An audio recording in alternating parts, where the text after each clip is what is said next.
Welcome back to the Uncle Goof podcast. I'm thrilled to have an absolute legend in the world of events with us today, Michael Olmstead. Michael is the Chief Visionary Officer at E2K Events and Entertainment, a powerhouse in event production. In addition to the numerous humanitarian and culturally relevant events, he has produced more events and shows for the NFL than anyone else in history, which is no small feat. Michael's journey began with his parents, who ran camps for dancers, baton twirlers, drum majors, and other entertainers. He took the reins and grew it into the largest organization on the West Coast for cheerleading, drill, mascot, and drum major camps and competitions. Now, Michael's passion lies in using events to drive positive change, focusing on education, climate action, and a greater sense of humanity. I can't wait to dive into Michael's story, from his roots to his vision for a better world through events. So sit back and enjoy this conversation with the one and only Michael Olmstead. Hi, and please welcome to my podcast today, joining us from Palo Alto, California, the founder and Chief Visionary Officer of E2K Events and Entertainment, Michael Olmstead. Michael, welcome. Nice to be here. Good Thanks. I'm really looking forward to this conversation. So first, I want to start off by having you tell us a little bit about yourself, maybe a little bit about your family, your journey through your business, and the kind of evolution from USA and United Spirit Association to E2K and what you're doing today. This could be a very long program, but it could be. Yeah. So, well, I think the roots of where we're at today, in some ways started clear back with my grandparents who had a children's music studio, and the whole family was in a vaudeville show. And my father was a wire walker and juggler, I'm sure, like most families. Right. And all of my aunts and walked the wire and played multiple instruments. And so from the time I was very young, we were always kind of like going to shows and doing parades and things. And my dad taught drums and baton, and then in about 1948 started running summer camps, and actually to train majorettes to perform at a new football team that was in San Francisco called the 49ers. And so again, we just started running more and more camps. And as you know, later on, the camps became an organization called United Spirit Association, or USA, that I ran for 25 years. So we ran, probably, 113 camps and all over the Western United States with about 30,000 students. And but that opportunity, put us in touch with a lot of talented people, because many of the instructors went on to become professional dancers and performers in various capacities. And we really did a lot of innovative stuff and really worked a lot with dance. And at one point out of that, started producing, professional dance teams and stuff. So I think my arc on it was in 1972. I had just graduated from Princeton and written my thesis on humor theory and ritual drama, and came back and to California and had the opportunity to produce my first halftime show for the 49ers Dallas playoff game. With my star talent was Bing Crosby, and it was a history of San Francisco show. And that was 1972? So I started producing shows then, and kept, producing halftime shows for the 49ers up until the present. I'm not as involved in that right now, but the company certainly is. Mm-hmm. And and then from there we started doing more things with the NFL. Did the first really opening ceremonies for the Super Bowl in 1984. Prior to that, all the Super Bowls had just had college marching bands at pregame, if you can believe that. Mm-hmm. And so we kind of did that. And then I would say around 1996, we really began diversifying, because it's a longer story, but I was introduced to a guy who was working with Mikhail Gorbachev to develop an event to explore the economic and political and I would say spiritual vacuum coming out of the Cold War. Mm-hmm. And so we brought together world leaders from all different disciplines together. And it's sort of one of the first big events like that where people, heads of state and religious leaders, Thich Nhat Hanh, who had negotiated the peace agreement in Vietnam, Deepak Chopra, and on the other side of the equation, Gorbachev and Brzezinski and Ted Turner and Jane Goodall and people like that. So it was a really unique big event. And that really shifted a lot of what we were doing into what, we refer to as kind of humanitarian projects or projects related to, social justice, climate, and that kind of thing. And now we're doing more and more of that. So at one time, I would say 70 or 80% of the business was sports related. And now it's probably 60% related to non-sports activities. So support staff and then working on various other events that you had, national competitions for cheerleading, drill team, etc., some sporting events and some other things. So I wanted to ask you, what do you remember about our early days together and kind of how has that changed, not just about me, but just in general, the stuff that we were doing but yeah, maybe even what you remember about our relationship since it's gone on for so many years. What do you remember about those early days? Well, I probably do remember you at camp because I was paying a lot of attention to the mascot program since I had started the first mascot training program ever in 1973. Because I was interested in, like I said, to me, it was an extension of the anthropology. It was like tribal clowns, Yeah. And I always thought that was interesting.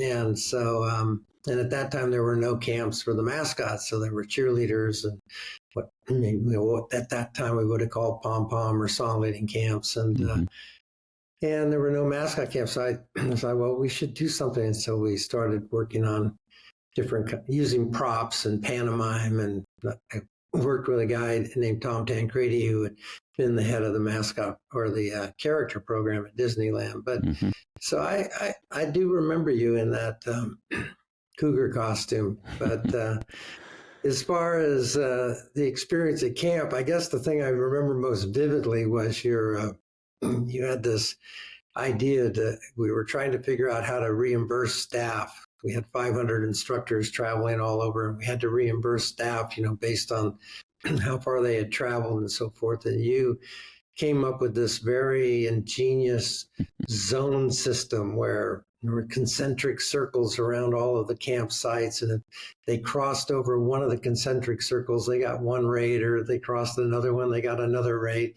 And I don't know if it created more problems than it solved, but it was definitely a very systematic system that you put together to be able to reimburse these high school and college or instructors who were going to all these camps. So I probably remember that the best because it was a big change from what we had been doing before, where we said, well, you get $25 to go to camp, and people were complaining because one instructor drove all the way from Santa Barbara, and another one drove all the way from San Diego. And so you had tried to come up with a more equitable way to pay people within these zones. So I definitely remember that. And then, of course, you went on to become involved with as the Huddle's mascot character for the 49ers. So that I did. A lot of games together there.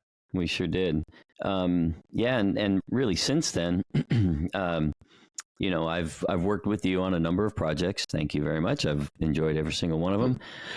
But I've also hired you and your company to produce events and work with some of the projects I had while working at T-Mobile and Real Networks. And I just have to tell you, I have so much love and respect for you as a person and a leader and a friend and a mentor that you've been, my inspiration for so many years. But I also just trust you when I needed someone to come in and help produce an event or a project. I just knew I could call you. I called you guys for the Foo Fighters launch event down in Roswell, New Mexico. I called you for the Real Conference, which happened right after 9/11. And that was, kind of a crazy time for everything and everybody, and a number of other projects. So, for those listening, we have this, I think, this relationship that kind of goes back and forth in terms of who's hiring who to do what. But I have an immense amount of respect and trust in you, and for you, and in you. And so I just appreciate that relationship we've had over the years. So thank you. Well, thank you. And it was great to be able to kind of turn the tables and work for you. And obviously we appreciated the opportunity in the business, and there were some pretty cool events. And I will have to say that real conference that we did in Seattle was right up there with some of the more challenging things that we did. In fact, there's a famous quote that I tell the staff occasionally, that my good friend David Henrihan was working with us on that particular project. And we were, how to say this tactfully, but we were a little concerned at, it was 2 a.m. We were changing all kinds of things. And as a result of Rob Glazer's kind of idiosyncrasies. And, David said something to the effect that, man, this is insane. This guy's totally crazy, and stuff. And I said, well, he said, it's kind of like the psychiatrist complaining because all of his customers are insane. So right. We were kind of there for a purpose, but that one was unique, definitely, because it was just a few days after 9/11, and all the companies were changing their travel policies, and speakers were canceling, and people were really kind of freaked out. I remember the fire alarm went off at the convention center one day. I don't know if you remember that. And I do, yeah. During the main session. Like 1,000 people exit a building so fast, and with panic in their eyes. But really, when you think back, we did some really innovative things at that event to bring in people. It wasn't like you had Zoom or Riverside or anything like that to bring in people. It was like satellite dishes, and you had to try to figure out creative ways we hadn't really figured out how to, where to put the television on stage, and how to make it seem natural and integrated. And we were also doing as I recall, we were trying to do a 2-way satellite link with the Siemens conference that was happening at Moscone Center in San Francisco. And one of the speakers was coming in via satellite for that. And then at the same time, we, had empty chairs on tables because people had canceled, and we were putting TVs up there and then bringing people in. I don't even remember what we were using to do that, But I don't either. It was a long time ago. It wasn't easy like it is now. And we had to put it together probably in 3 or 4 days. I still think that was kind of one of the most innovative things that we ever did, was kind of creating a hybrid, what we now would call a hybrid event, which was a combination of live and virtual elements in an environment like that, under very, very difficult circumstances, and without the technology that everybody just takes for granted now. Well, that's right. And, to Rob's credit, he really pushed us to make sure, we were a streaming media company. He pushed us to make sure we could get innovative and take some risks and try and get people, digitally to this conference, whether they were speakers or attendees or whatever. It was very challenging. I do recall too, our theme was igniting the business of internet media, and our graphics were like kind of these explosions. And boy, that really didn't fly too well right after 9/11. So we had to completely change everything. And I remember also... that could not have been worse. No, I mean, it's just strangely coincidental, I guess. But anyway, that was amazing. And it was a great experience. It was challenging, but turned out pretty well, I thought. So I've worked with many talented creative producers over the years, but I've never known anyone quite as creative and caring and so passionately involved and interested in the content of events as you. How do you maintain the level of energy and creativity that you have after all of these years? You've been doing this for a little while. Yeah, well, first of all, thank you for the compliment. But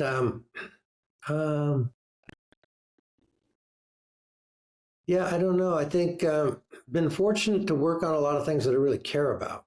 Mm-hmm. So I think for anybody to remain passionate or to be passionate at any time about something, it really helps to do something you believe in, something you care about. And so two things I would say I consistently really been passionate about.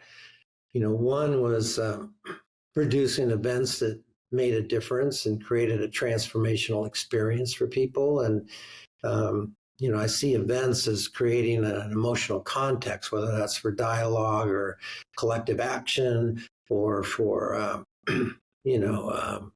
just education and learning, or whether it's just, to have a positive celebratory experience and to celebrate success.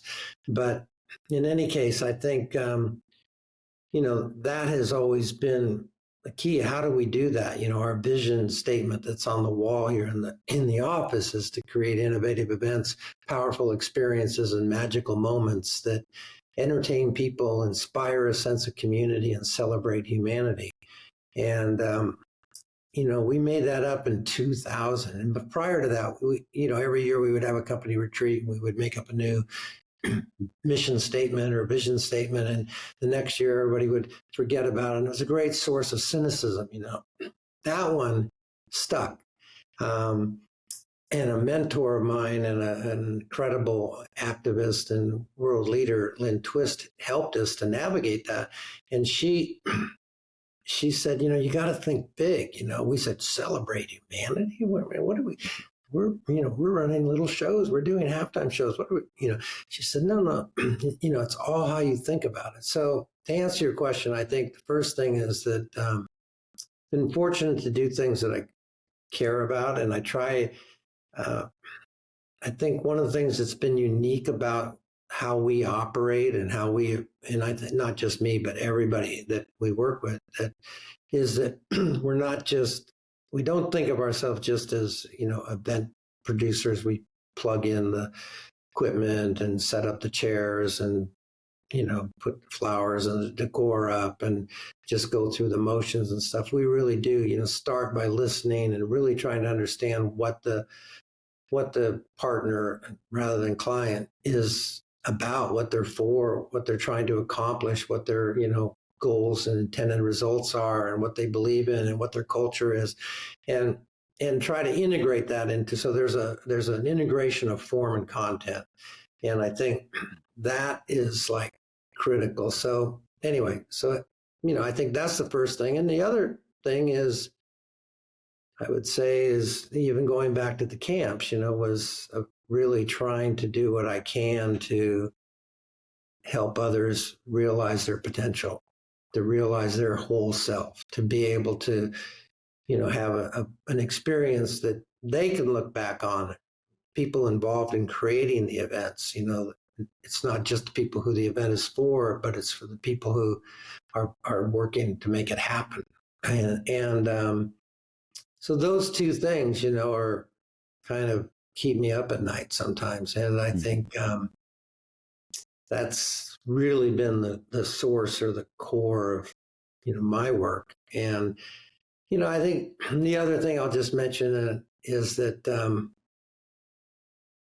I always say you do an event and it's a big hit and everybody's saying that's the best event we've ever seen. That's the best show we've ever seen or whatever. And, you're already thinking about, oh my God, how are we going to do better next year, And that even started again back at the camps, because I can remember my greatest fear was that somebody would come to camp and to one of these summer camps and say, oh, it wasn't as good as last year. And that motivated me. That kept me going. And I have that feeling. And I think a big part of it is there's a quote that I fond of Charlie Chaplin. Someone asked him once, how do you come up with so many funny ideas? And he said, if you walked around the streets of London as much as I do, trying to think of funny ideas, you'd come up with them too. And I think when you have the accountability and you're the one who has to come up with that idea or has to come up with that new way of doing things, or, how you're going to shift the paradigm, when you're the one who's in that position, you walk around thinking about it. Every show I go to, every event I go to, anything I see on TV, the world is basically, a inventory of ideas, and I think that's what Chaplin was saying. Obviously, one day he walked down the streets of London and he saw somebody who was kind of walking like this, and he probably got behind him and started imitating him, and the rest is history. But so I think, thinking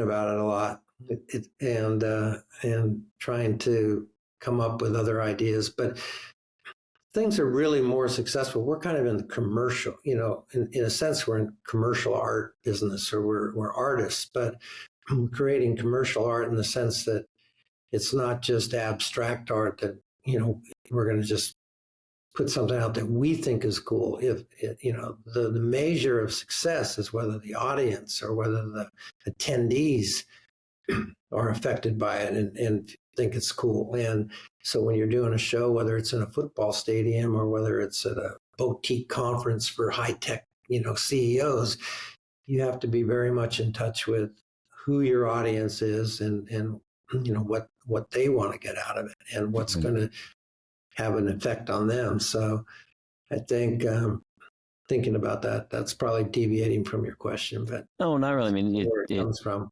It all makes sense. And, the one thing that I know about you and your organization, because I've been lucky to be a part of it and still consider myself a part of it in a lot of ways, is the atmosphere that you create, a family atmosphere. It's not just, we're a family working together. Let's all treat each other with respect.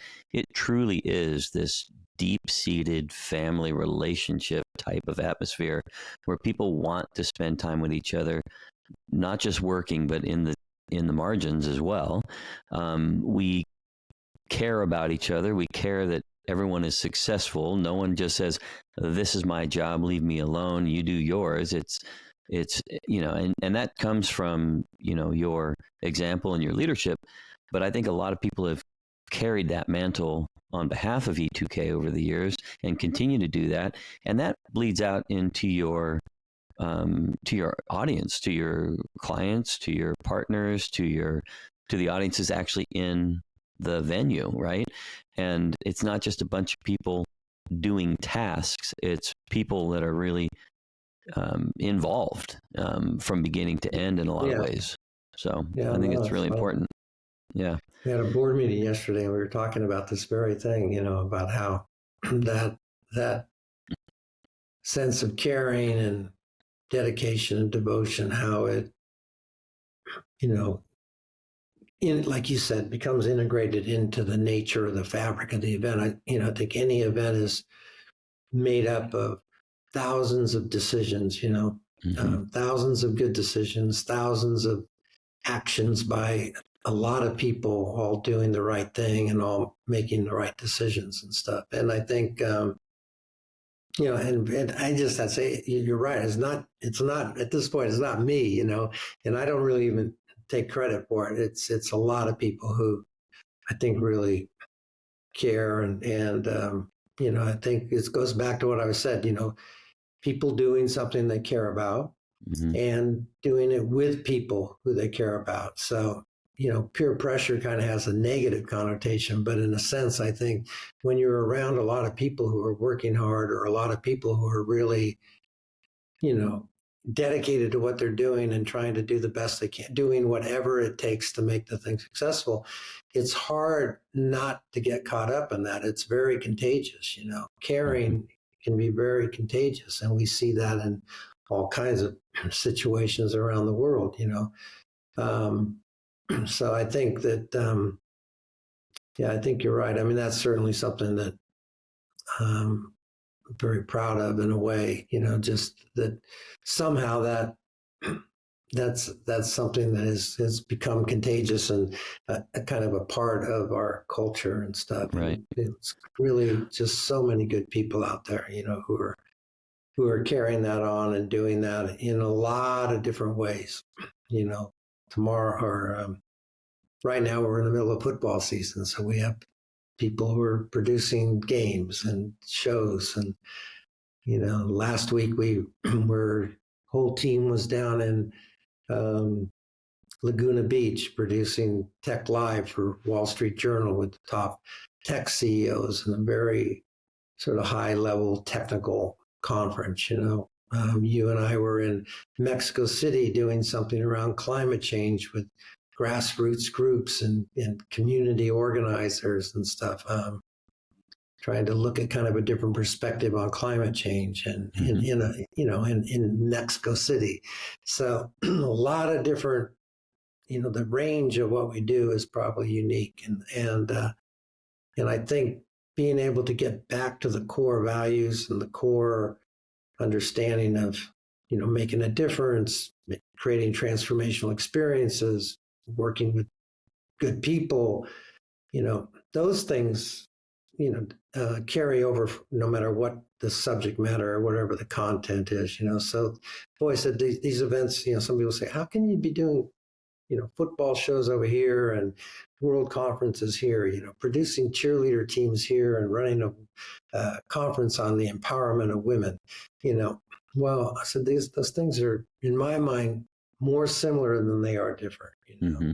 Yeah. And if you really get down into it, I think when people look at the superficial level, they tend to want to focus on the differences, but they're really, certainly in terms of the production, the creation and the production, it still comes down to good ideas, good people, state-of-the-art production, Great execution. We're playing at a level where, people just expect things to work. People expect videos to work. People expect the audio to work. People expect things to happen on time. So that becomes kind of an expectation. So then it becomes, so how do you take that to the next level and really turn it into something that will create magical moments, that will bring a community together and stuff. And I think that it's like instead of a trademark, you're trying to create a love mark. What is, some companies, have really powerful trademarks, but there's some companies like an Apple or something, McDonald's even, that there's a love mark and people just love it. Yeah. I read that book many years ago. That was Kevin, who wrote that book? Yeah, he was the CEO of Saatchi & Saatchi, and we did a series of shows with him. Yeah, I recall. I always loved that. I actually worked one in Seattle for that. Yeah. It was a great book. It is a great book. Well, I know you don't want to take credit for that, but obviously so many things come down to leadership and leading by example. And your father, who I also was lucky to work with, he started that before you did, but you carried that mantle so beautifully over the years and continue to do so. And now I believe your daughter, Elise, is doing that same thing, and other people in the organization as well. But that starts somewhere, and it has to be maintained in order for that to just live on. And I think that's truly happening because, like I said, I met you in '85. I'm essentially working with you for nearly 40 years, right? And it to me has never, that level of love and family and respect and, just caring has carried on the entire time, even though I've kind of gone in and out of the organization over the years. So I don't know. It's fun for me every time. My dad had a deep sense of caring for people. Mm-hmm. And he'd sit at the breakfast table in the morning and read the paper, and there would be a famine or something in India or Bangladesh or something, and he'd just be crying. He'd just so hurt by it, and he he really cared about all people. He really made a point of trying to transcend racial, cultural, gender identities and really provide opportunity for everybody. And so that was part of growing up in our house. Yeah. And, and I think that also got translated into the summer camps, and like to think that it is a part of what we're doing today. Yeah, for sure. Well, one of my questions is, because this is really, I like this podcast to talk a lot about relationships, because I find that, my whole life is really about connecting with people, and probably to a fault. I reach out to people all the time. My brother just posted something recently that said, make a habit out of reaching out to people when they cross your mind, or something along those lines. And I do that all the time, and I know it frustrates some people, but that's really been who I am, and I don't know why, but that's just what I do. But I want to ask you this: if obviously your father's one of these people, but who are some of the most inspiring people in your life, either in the past or today?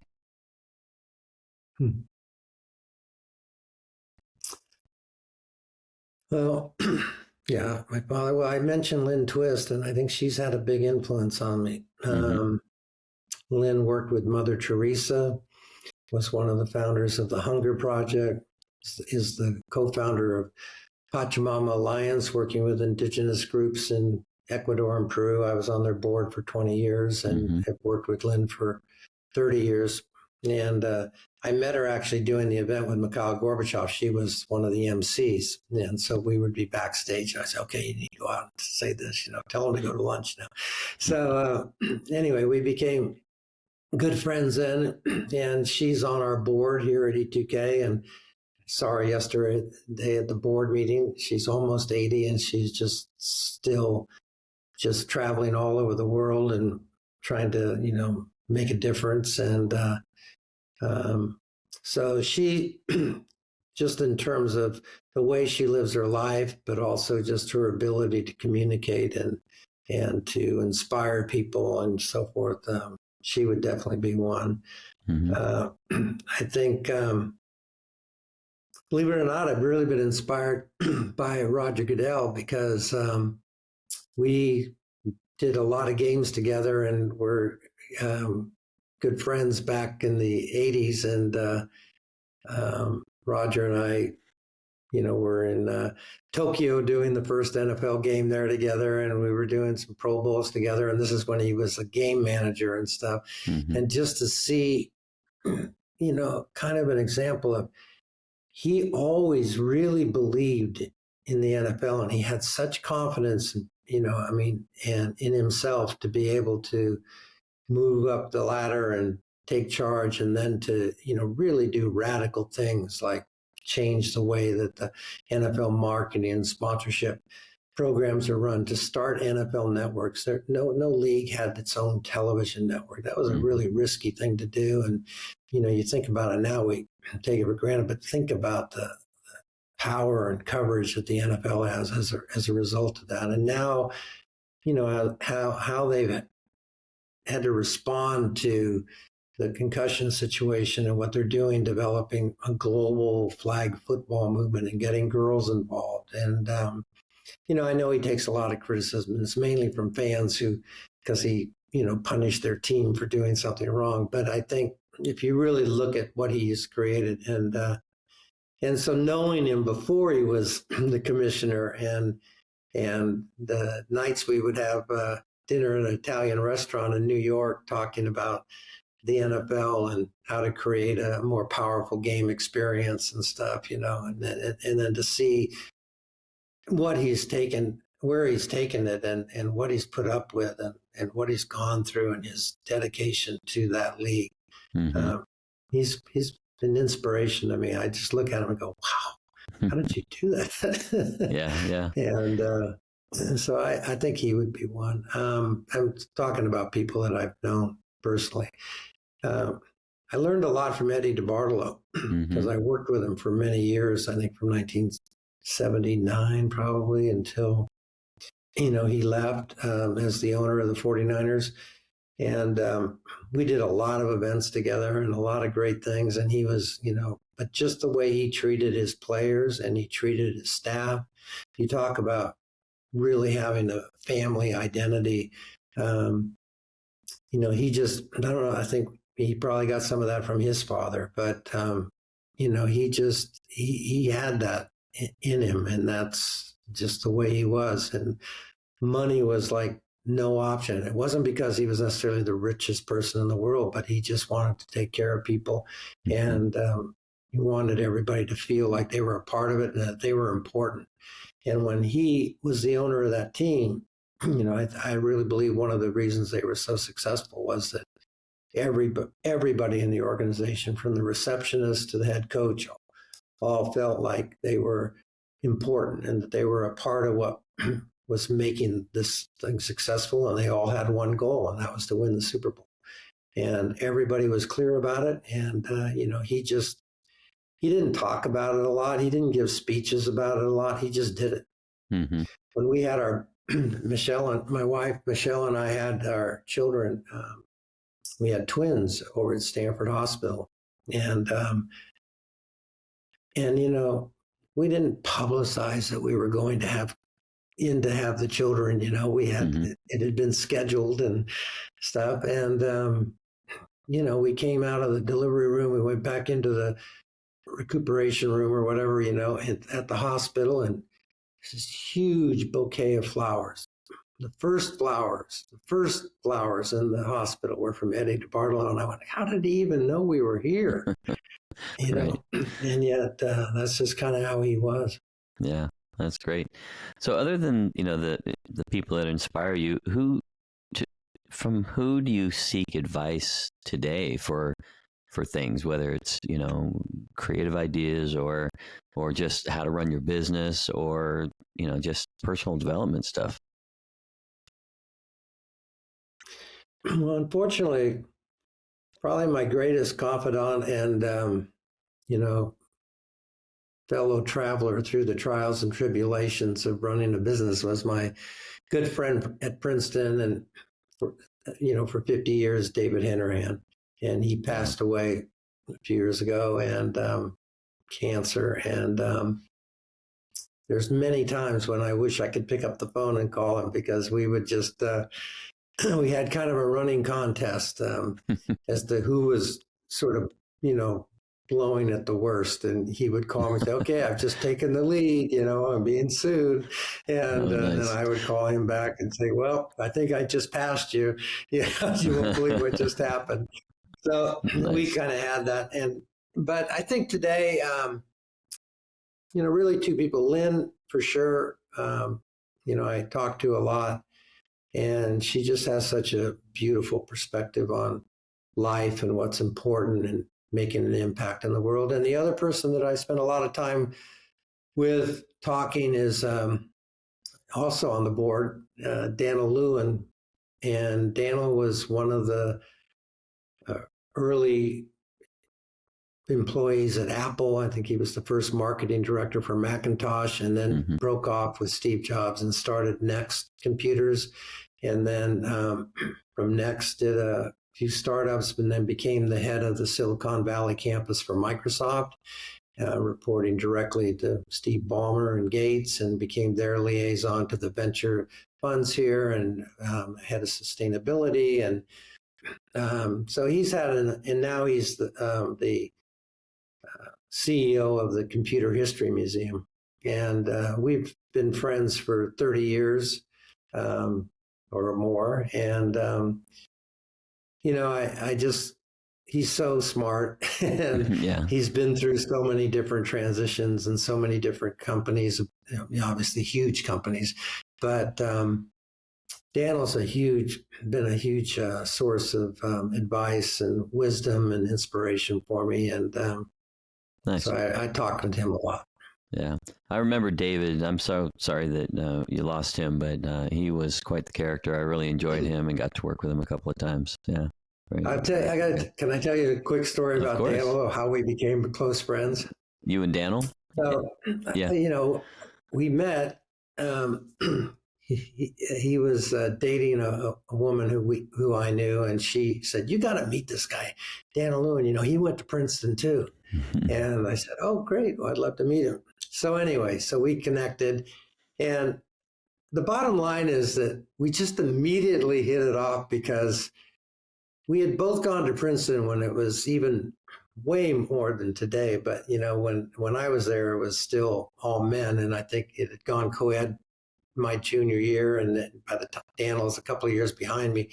But anyway, bottom line is that the thing we had in common was we both come from public schools. Back then, there were a lot of kids from Exeter and Andover and all the preppies and stuff. And we came from public schools. But the big thing was that both of our dads did really weird things, unusual things. So, Okay. My dad was a wire walker and juggler and invented finger spins and elbow rolls and led bands and, was the leader of the Combined Infantry Army Band in the Second World War. And his dad was a big time wrestler. And Oh, really? his dad and his uncle had a tag team duo back in the heyday, at the beginnings of big time wrestling. And he collected exotic animals. Oh, that's funny. So we, would sort of share photos of our dad, mine walking on the wire and his, jumping off the top rung of the rope at a wrestling match. And he spent all his time going around the country with his dad, going to different arenas for wrestling matches, and I went to football games and, hung out on the sideline while we were putting on shows. So both of us had that kind of unique experience of kind of coming from that background into this world of the sons and daughters of corporate heads and government officials.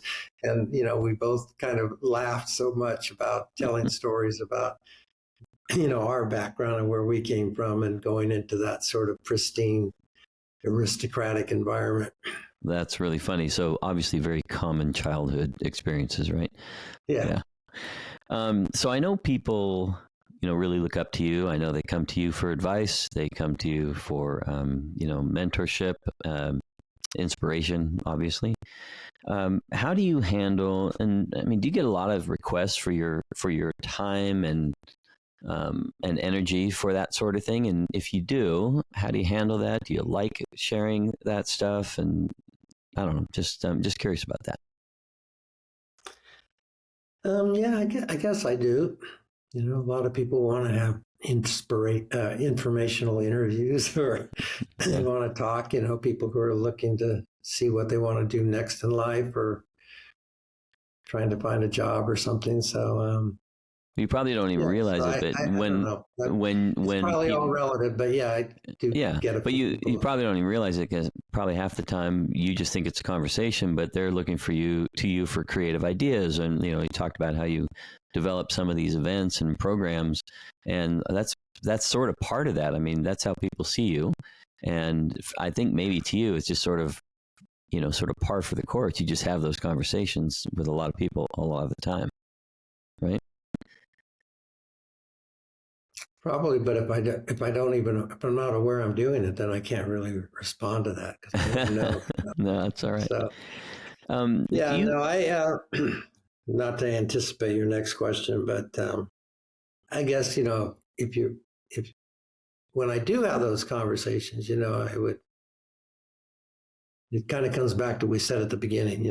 I would just tell people to try to find something that they care about, something that they really love doing, whatever it is, and to surround themselves with people who they like working with, and that they enjoy being around. And so, not to, repeat myself, but I think, keep your eyes open, and just try to learn at everything you do. I was fortunate that my dad's business and everything, gave me an opportunity to explore a lot of different things. And when I look back, I kind of just did turn things that I was really into business. I mean, into work, Yeah. And that, I think again is something that, you try to do everything 100% of the time. I work, I don't know. So again, all relative, but I, work hard. So, but I have never really felt related to it so much as work. I just was trying to make whatever we were doing successful and trying to do it 100% all the time. And when you do that, you learn a lot. Right. When I first started doing halftime shows, I would come home every Sunday from the game, and I would write a whole diary of what went well, what could have gone better, and what did I learn. And so I think just really trying to stay awake, stay aware, keep trying to learn what did, and to meet people. And you never know how things are going to turn out. How somebody you met 10 years ago doing something completely different is going to show up in your life, and all of a sudden, create a whole new opportunity, Right. And I think it just happens to me all the time. And the guy that introduced me to Mikhail Gorbachev, Peter Durgy, and I were writing songs and musicals at that time. And there was a guy, candidate running for Congress who was an anti-Vietnam War candidate. And so we were writing street theater.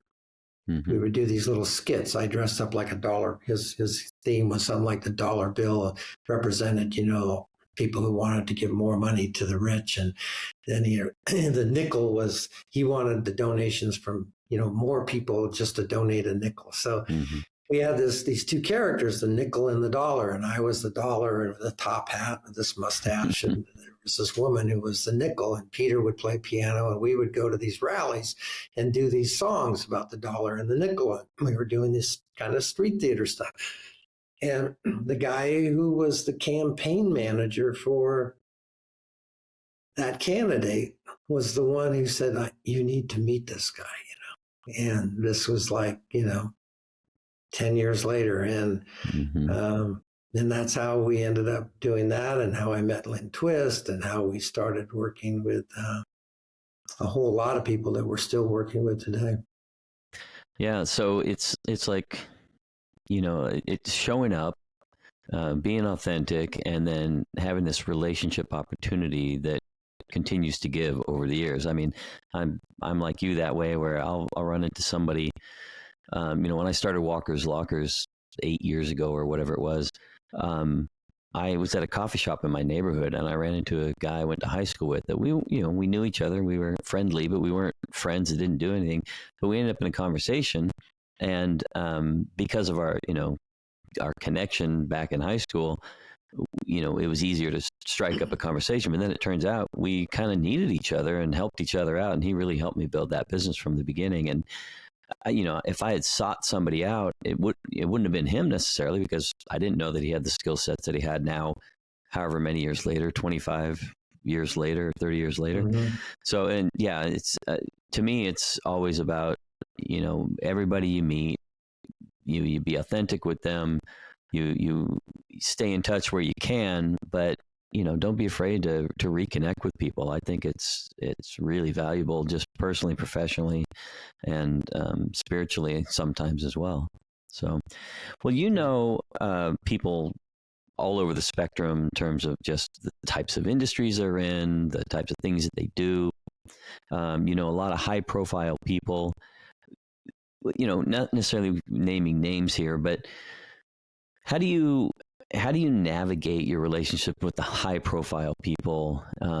Is it different than with people that aren't necessarily in a position to, be a celebrity or a position to benefit your business so much?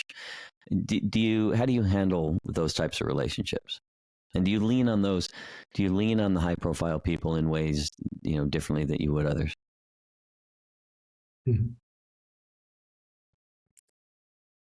No, I think, I tell staff, we don't ask for autographs. So, and we don't take selfies. So I only did it once. That was when I was backstage with Robert De Niro in New York, and I just kind of had to do it. But anyway, but other than, no, I think, I think part of it, the minute I mean, I say sort of facetiously about asking for autographs, but I think more symbolically, the minute you do that, then you cease to be a peer and somebody that you're working with, and you become, they, we kind of environment. So I think being able to work with people and realize that, they want to have normal relationships too. Mm-hmm. And people are always asking them for stuff. And so, the more you can kind of not be in that boat, and that they realize, well, you're the one who knows what's going on here, and you're going to be able to help them, to whether it's just get on stage or whether it's to do something else. I think whether it's sports stars or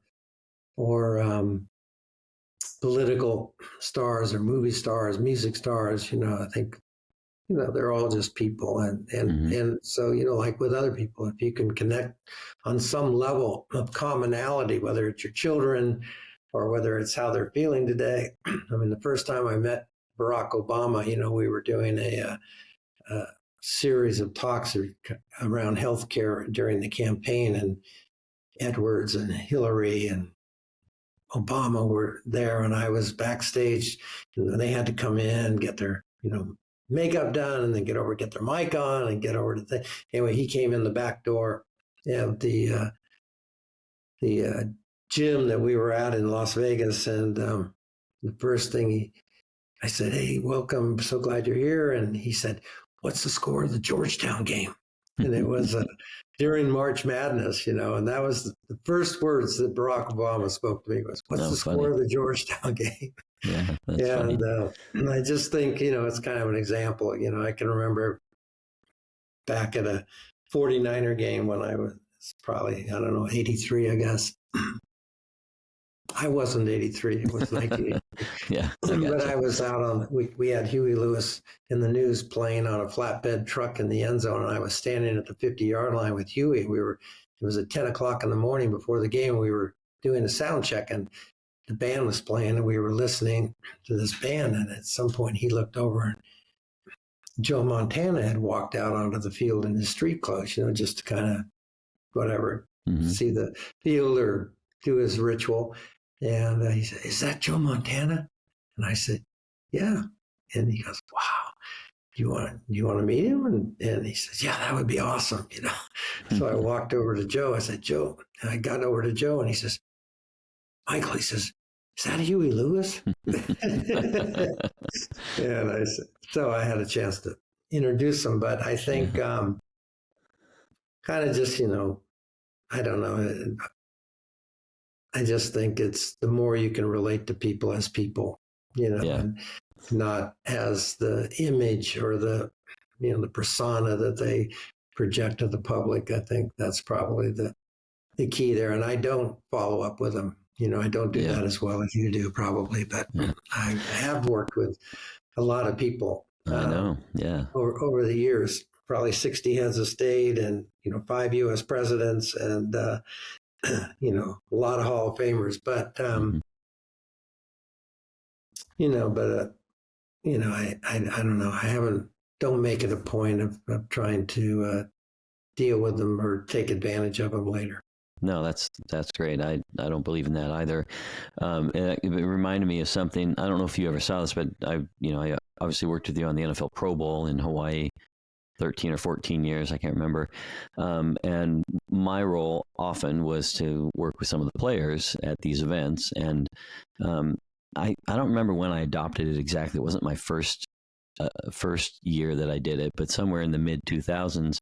When the players would come by with their spouses or partners or their mother or their agents even, and they'd meet us prior to the event, and I'm explaining what they're doing, I always made it a point to greet the other people first and make sure that they were comfortable, they knew where to go, if they had any questions, if they were hungry or thirsty or whatever, that they would be taken care of before I dealt with the business, unless of course there was some major time constraint or something. But I made that a habit because I found that it was so much more effective to get the player or the celebrity to trust me. And I sort of carried that on throughout my life since then. And honestly, that's not just for celebrities or stars, but I think that's true for anybody that you're spending time with. Is you pay attention to the other people around them. Don't just focus on them, because they get that all the time. I think that's really, really important. Yeah. So there's their security guard or their spouse. Yeah, exactly. Yeah, exactly. I just have one more question for you. Yeah. You've pretty much had your own business most of your life, and you've built a very successful one. What advice would you give to someone that's going out on their own, trying to build their own business, and make a way for themselves?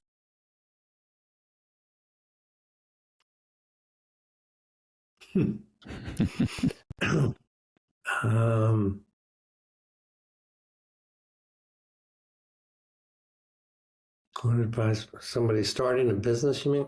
Yeah. I mean, a lot of people have gone. Angela King went out after working with us and started her own business, and I mean, we can name a bunch of people that you and I have both worked with that have gone off and done that. But anybody, I'm sure you have some sage advice. Yeah, I don't know if I do, but I guess off the top of my head, I would say, sometimes you just got to do what you think is right and not try to plan it too much. You can overthink it, overplan it, and because by the time you get into it, you learn that maybe it wasn't going to be exactly like you thought it was going to be, or the conditions or the market changes and other things change. So try to surround yourself with really good people, mm-hmm. and build a vision or a mission, a clear mission about what you're trying to do, and then work from there. And then other things, build a covenant as opposed to rules. Everybody tries to, sometimes say, oh, we're going to do this and this and this and this, and we're going to do this and this. And the second stage, we're going to do this. And these are going to be the rules, and our employees have to do this and this and this and this. But, I think most of that just creates a false sense of hierarchy and structure that isn't really, 5 years down the road, 2 years down the road, 5 minutes down the road. All of it can go. There's a pandemic, and wow, all your best laid plans, mm-hmm. go right out the window. So, then you get back to the core, it's like, why you're there. Who cares about what you're doing, and what do they believe in, and what are you trying to accomplish, and what's the purpose of it, And Angela, I think, has been really successful, because that's just who she is. Mm-hmm. She turned something she loved into a business. Absolutely. And, there were people along the way, whether it was, Sharon Pisk or other people that she had a chance to meet and work with and stuff, who probably guided her here or helped her here. But, ultimately she's being Angela, right. And that's why she's successful. She's not trying to be somebody else. So, I think that would be the main thing. And that's probably not what they teach in business school, but I think that, at least for me, we've kind of, in some cases, probably been successful in spite of ourselves, but it's really, all of the work we have is word of mouth, I mean, we don't market, we don't promote, we maybe should, and we could probably be much bigger, mm-hmm. but, it all is about relationships. And right. So we get one project, and then, someone else used to be at that company, or a guy who was doing travel for me for USA and getting instructors to camp all of a sudden gets a job at Real Networks, and he needs help. And sounds familiar. It's all about relationships. Right. Well, thank you for your time and great words and advice. I really appreciate you taking the effort to do that, and the friendship that we've had over the years. Thanks again for that. So, talk to you soon. Thank you, and congratulations, man. You're an inspiration. somehow keep landing on your feet. Somehow. Somehow. All right. I think Thanks. you know why. All right. Talk to you later. Have a great day. Bye. Thank you for taking the time to listen to the Uncle Goof podcast. I hope you're walking away with at least a few gems from my conversation with Michael Olmstead of E2K, as he has been an important mentor in my life. For more information on E2K, you can find them on Instagram and Facebook at E2K Events and on the web at e2k.com. If you like what you heard, or even if you didn't, and let's hope that's not the case, please listen to my other episodes and share this podcast with your family, friends, and colleagues. I appreciate you. Thanks.